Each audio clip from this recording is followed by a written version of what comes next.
देखो कितना विश्वास होता है भक्त को, कैसा वो श्रद्धावान होता है।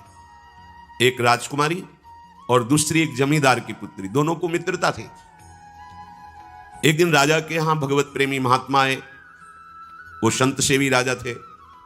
महात्मा जन आते रहते थे और महात्माओं का कार्य ही होता है निरंतर अपने प्रभु की सेवा और सुमिरन में मगन रहना। सेवा सुमिरन ये बहुत बड़ी सामर्थ्य है। अगर हम हर समय सेवा और सुमिरन में रहें तो कभी कोई माया प्रपंच हमें परास्त नहीं कर सकता। जहां हम सेवा सुमिरन से अलग हुए वहीं माया का प्रभाव पड़ता है। भगवान का शालिग्राम स्वरूप उनके पास था। खूब भाव से सेवा कर रहे थे और नवीन अवस्था की कोमल हृदय वाली ये दोनों सखियां देख रही थी। इनके मन में आया ऐसे हम भी ठाकुर सेवा करेंगे। देखने से सुनने से हमारे हृदय में प्रभाव पड़ता है। गंदी बातें देखेंगे, गंदी बातें सुनेंगे, उसी का चिंतन होगा, हृदय गंदे आचरणों की प्रेरणा वाला बन जाएगा। अगर हम भागवतिक बातें सुनेंगे, भागवतिक दर्शन करेंगे तो भागवतिक चिंतन होगा, हृदय भागवतिक प्रेरणा वाला बन जाएगा। कई दिन संत भगवान रुके, रोज सेवा कीर्तन कथा, सरल हृदया। उन दोनों सखियों में बात आई कि चल करके संत भगवान से कहते हमको भी ठाकुर जी दीजिए। दोनों ने चरण पकड़कर प्रार्थना की, गुरुदेव हमारे हृदय में भी इच्छा हो रही कि हमें ठाकुर सेवा मिले। अब दोनों बच्चे ही थे। संत भगवान ने विचार किया सेवा पद्धति में बहुत सावधानी की आवश्यकता होती है। अभी ये बच्चे हैं, कहीं सेवा अपराध न बन जाए। सेवा अपराध भी होता है। उपासना में चलने वाले उपासक को सेवा अपराध और उप सेवा अपराध 32 ये 64, इन पर सावधान रहना चाहिए। ये गलती नहीं होनी चाहिए। जैसे आप ठाकुर सेवक हैं, अपने घर में सेवा विराजमान किए हुए हैं। अब जैसे आपको ठाकुर जी के दर्शन के लिए जाना है, जहां तक ठाकुर जी के दर्शन करने के लिए जाना है, हो सके तो पादुका ना पहने, नंगे पैर दर्शन करने जाए। यदि आप में ऐसी सामर्थ्य नहीं है किसी कारण से, तो सीढ़ियों में पादुका नहीं पहनना चाहिए। जहां से मंदिर की सीढ़ियां हैं, पादुका उतार कर माथा रखकर सीढ़ी में फिर चढ़ना चाहिए। खड़ाओं या पादुका पहन करके श्री विग्रह के दर्शन करने के लिए जाने में फिर अपराध लगता है। अरे अपने मालिक के दर्शन करने जा रहे हैं, स्वामी के दर्शन करने जा रहे हैं, प्रभु के दर्शन करने जा रहे हैं, तो अपनी कुटिया से और मंदिर तक नंगे पैर जाना चाहिए। ये भावना रखनी चाहिए। भरत जी जा रहे हैं प्रभु के दर्शन करने के लिए, अयोध्या से पैदल ही चले थे, तो सुकुमार चरणारविंद तो बड़े बड़े फफोके छाले पड़ गए थे।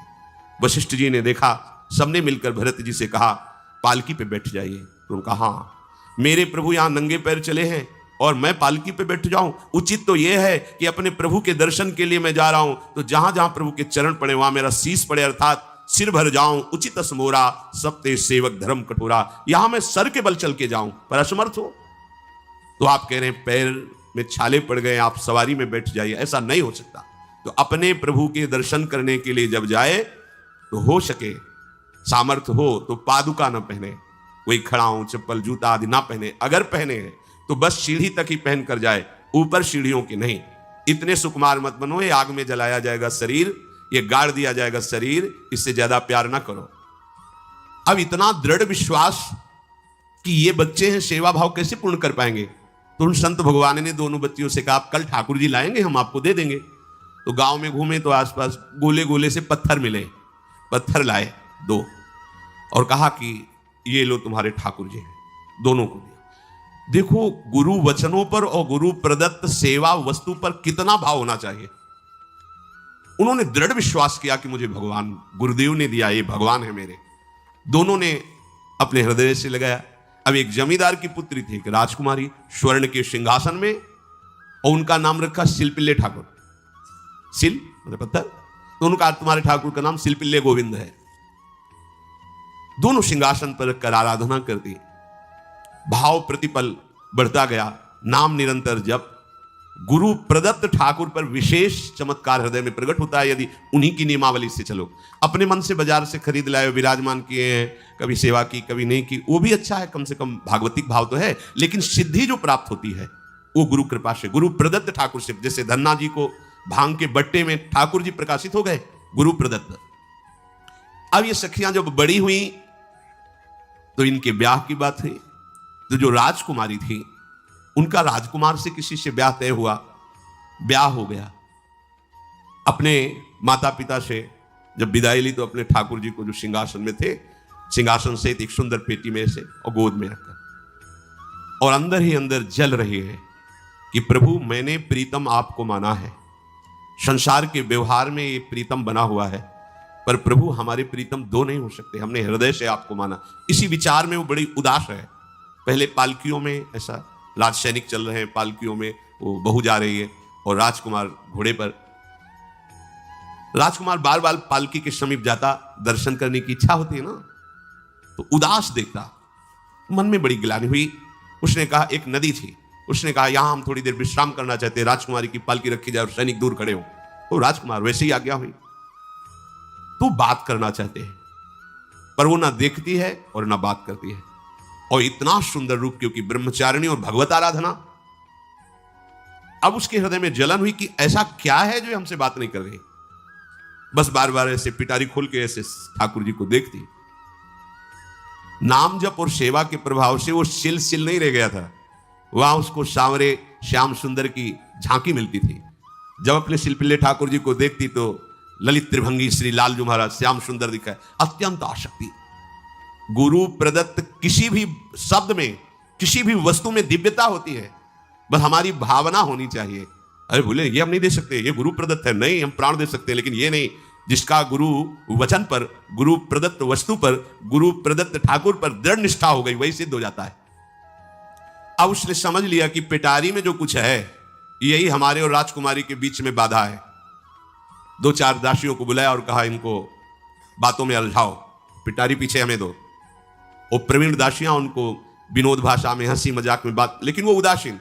धीरे से गोद में पेटी थी, ले ली, हम लिए हुए हैं, आप बातचीत में सारा, और पेटी उनको दे दी। राजकुमार ने राजकुमारी से कहा यही पेटी तो हमारे आपके बीच में बात, फेंक दी नदी में। अब तो जो उसके हृदय में पीड़ा हुई, भारी व्याकुलता। अब राजकुमार है, सैनिकों के साथ तुरंत पालकी उठवाई, मैं ले गया। पर वो आसक्त है, इतनी सुंदर राजकुमारी, क्योंकि भागवतिक तेज से संपन्न में आकर्षण होता है। राजकुमारी ने कहा यदि हमारे ठाकुर नहीं तो मैं नहीं, आज से अन्न जल त्याग, प्राण त्याग दूंगी अगर हमारे ठाकुर जी हमारे समीप नहीं तो। आज से अब एक बूंद कैसे पिए, अपने ठाकुर को भोग लगा के पाला है और ठाकुर जी फेंक दिए गए। भारी व्याकुलता, जैसे मीरा जी कहते दृश्य बिन दुख न लागे नहीं, न रात में नींद है न दिन में अन्न जल है, व्याकुलता। अब भयभीत हो गया राजकुमार। पूरा महल इस विषाद से हो गया कि अगर नवीन राजकुमारी प्राण त्याग देती है तो क्या होगा लोक समाज में, कि अभी नवीन राजकुमारी गई, ये लोग ऐसे निर्दयी हैं कि ऐसा व्यवहार किया कि उसने प्राण त्याग दिया। राजकुमार घुटने में आ गया, घुटने टेक कर राजकुमारी से कहा मैं तुम्हें दुखी नहीं करना चाहता, पर मैं तुमको छोड़ भी नहीं सकता। अब हमें आप वो उपाय बताओ जिससे आप मुस्कुरा दो, आप प्रसन्न हो जाओ। तो उनका, हम अपने ठाकुर के बिना जीवित नहीं रह सकती, यदि आप हमें जीवित देखना चाहते तो हमारे ठाकुर जी ला के दो। हमारी भागवतिक निष्ठा ऐसी होनी चाहिए कि जो गुरु जी ने मंत्र दिया है, जो गुरु जी ने उपासना दी है, उसमें दृढ़ विश्वास होना चाहिए। हमारे अंदर किंचन मात्र फिसलाव नहीं होना चाहिए। और आगे जो महामहिम सूत्र है, जब तक हमारा मन प्रभु में समर्पित ना हो जाए तब तक पाप होने की संभावना होती है, बड़े बड़ों से चूक हो जाती है। इसमें यह नहीं कहा जा सकता कि हम इतने वर्ष से साधन में लगे हमसे चूक नहीं होगी, ये तो भूल जाना। बड़े बड़ों से चूक करवा देना माया का कार्य होता है, पर जिनका मन प्रभु को समर्पित हो गया है उनसे चूक नहीं हो सकती। इसलिए जो अगला सूत्र वर्णन किया कि जितने भी पापाचरण होते हैं वो सब मेरे से होते हैं, ऐसा उपासक दृढ़ निश्चय करे। ऐसा नहीं कि पापाचरण भगवान से, भगवान करा रहे हैं। जिन लोगों का एक प्रश्न होता है कि जब सब कुछ भगवान करा रहे हैं, भगवान की इच्छा के बिना पत्ता भी नहीं हिलता, तो जो हम पापाचरण, गलत आचरण, वो भी तो भगवान ही करा रहे हैं। इस विषय को समझना है। आज के समाज का जो मानसिक स्तर है, जब हम त्याग की बात करते हैं कि गंदे आचरण नहीं करने चाहिए, तो जो समझाया जाता है, जो समझ है आज की आधुनिक, वो ये समझ है, कुछ ऐसे जनों ने ये निर्धारित भी किया है कि बहुत भोग कर लेने पर फिर समाधि की प्राप्ति होती है। अगर ऐसा होता तो लाखों लोग समाधि को प्राप्त होते, लाखों लोग बिना साधना के। क्यों? बचपन से लेकर के पूरे जीवन तक भोग ही भोग रहे, सब समाधि में पहुंच जाते। प्रायः सबके दिमाग में बात बैठी है कि अगर हम